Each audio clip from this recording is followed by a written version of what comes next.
Friends, स्वागत है आप सभी का अपने यूट्यूब चैनल फ्यूचर पॉइंट में। तो दोस्तों, आज के इस वीडियो में मैं बताने वाला हूं बिहार बोर्ड मैट्रिक परीक्षा 2026 के लिए हिंदी का ऐसे क्वेश्चन जो बिहार बोर्ड में बार बार पूछे जाते हैं। तो इस वीडियो को शुरू से अंत तक देखिएगा, इस वीडियो को कहीं से स्किप मत कीजिएगा। और यदि दोस्तों अगर आप इस चैनल पर नए हैं तो चैनल को सब्सक्राइब कर लीजिएगा और वीडियो को लाइक जरूर कीजिएगा। तो चलिए स्टार्ट करते हैं आज का वीडियो। तो दोस्तों, यहाँ पे आपका पहला नंबर प्रश्न है, श्रीनिवास जी का जन्म कब हुआ। आपका क्वेश्चन है, श्रीनिवास जी का जन्म कब हुआ था। तो याद रखिएगा कब हुआ था, तो 6 जून 1891 को हुआ था। कब हुआ था, तो 6 जून 1891 को हुआ था। चलिए आगे बढ़ते हैं अगले प्रश्न को। तो दोस्तों, यहाँ पे आपका अगला नंबर प्रश्न है, श्रीनिवास जी का जन्म कर्नाटक में कहाँ हुआ था। आपका क्वेश्चन है, श्रीनिवास जी का जन्म कर्नाटक में कहाँ हुआ था। तो याद रखिएगा कोलार में हुआ था। कहाँ पे हुआ था, तो कोलार में हुआ था। यहाँ पे आपका ई ऑप्शन राइट आंसर होगा। आगे बढ़ते हैं अगले प्रश्न को। तो दोस्तों, यहाँ पे आपका अगला नंबर प्रश्न है, श्रीनिवास किस भाषा के साहित्यकार हैं।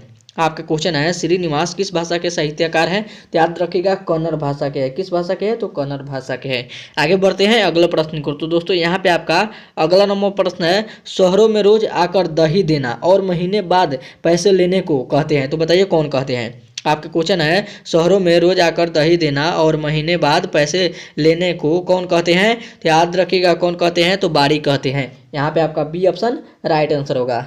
आगे बढ़ते हैं अगले प्रश्न को। तो दोस्तों, यहाँ पे आपका अगला नंबर प्रश्न है, थोड़ा छोटा करते हैं, बड़ा लग रहा है क्वेश्चन। तो दोस्तों, यहाँ पे आपका अगला प्रश्न है, जब कोई एक दूसरे को पसंद नहीं करता तो छोटी छोटी डॉट डॉट डॉट भी बड़ी बात हो जाती है। तो बताइए इसमें किस चीज़ की, इसमें जो खाली स्थान है इसमें क्या चीज़ यहाँ पे भराएगा। तो याद रखिएगा बात भराएगा। यहाँ पे आप बात को रख के देख लीजिए। तो जब कोई एक दूसरे को पसंद नहीं करता तो छोटी बात भी बड़ी हो जाती है। यहाँ पे बात आएगा, तो इसलिए यहाँ पे आपका सी ऑप्शन राइट आंसर होगा। आगे बढ़ते हैं अगले प्रश्न को। तो दोस्तों, यहाँ पे आपका अगला प्रश्न है, उस घर में अब सास बहू में स्वतंत्रता की ओर लगी है, यह पंक्ति किस कहानी की है। आपका क्वेश्चन है, उस घर में अब सास बहू की ओर में स्वतंत्रता की ओर लगी है, यह पंक्ति किस कहानी की है। तो याद रखिएगा दही वाली मंगमा कहानी की है। यहाँ पे आपका डी ऑप्शन राइट आंसर होगा। आगे बढ़ते हैं अगले प्रश्न को। तो दोस्तों, यहाँ पे आपका अगला प्रश्न है, जितना झगड़ा होता है उतना बढ़ती है। तो बताइए क्या बढ़ती है। तो याद रखिएगा उम्र बढ़ती है। यहाँ पे आपका ई ऑप्शन राइट आंसर होगा। चलिए आगे चलते हैं अगले प्रश्न को। तो दोस्तों, यहाँ पे आपका अगला प्रश्न है, घर वाले के रहते हुए एक भी साड़ी नसीब नहीं हुई, किसने कहा था। बताइए कमेंट करके। आपका क्वेश्चन है, घर वाले के रहते एक ही साड़ी अच्छी नसीब नहीं हुई, यह किसने कहा था। तो याद रखिएगा किसने कहा था, तो मंगमा ने कहा था। यहाँ पे आपका ई ऑप्शन राइट आंसर होगा। आगे बढ़ते हैं अगले प्रश्न को। तो दोस्तों, यहाँ पे आपका अगला प्रश्न है, ढाते विश्वास कहानी के लेखक कौन है। बताइए कमेंट करके, ढाते विश्वास कहानी के लेखक कौन है। तो याद रखिएगा सात कौड़ी होता है। कौन है, तो सात कौड़ी होता है। चलिए अगले प्रश्न की ओर चलते हैं।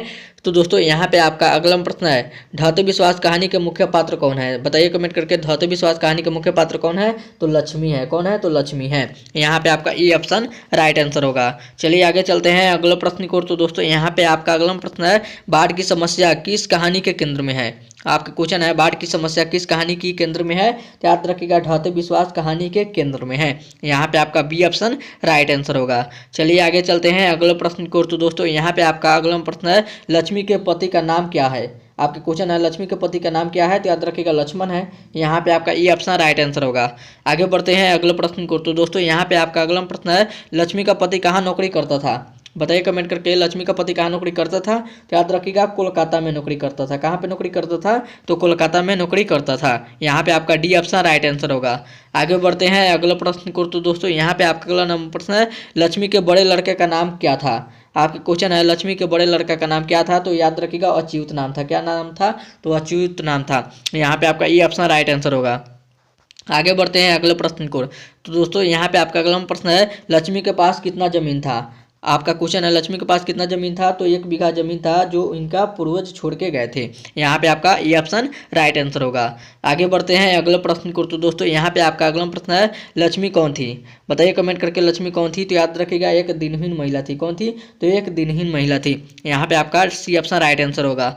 आगे बढ़ते हैं अगले प्रश्न को। तो दोस्तों, यहाँ पे आपका अगला प्रश्न है, किस नदी के बांध के नीचे लक्ष्मी का घर था।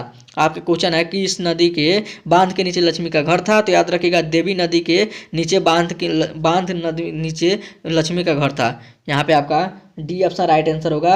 देवी नदी के बांध के नीचे लक्ष्मी का घर था। यहाँ पे आपका डी ऑप्शन राइट आंसर होगा। आगे बढ़ते हैं अगला प्रश्न को। तो दोस्तों यहाँ पे आपका अगला प्रश्न है विपत्ति अकेले नहीं आता, यह बात कब साबित हुई। आपके क्वेश्चन है विपत्ति अकेले नहीं आता, कब साबित हुई यह बात। याद रखिएगा जब तूफान आया तो यह बात साबित हो गया। यहाँ पे आपका ई ऑप्शन राइट आंसर होगा। चलिए आगे चलते हैं अगले प्रश्न को। तो दोस्तों यहाँ पे आपका अगला प्रश्न है ढाते विश्वास कहाँ की कहानी है।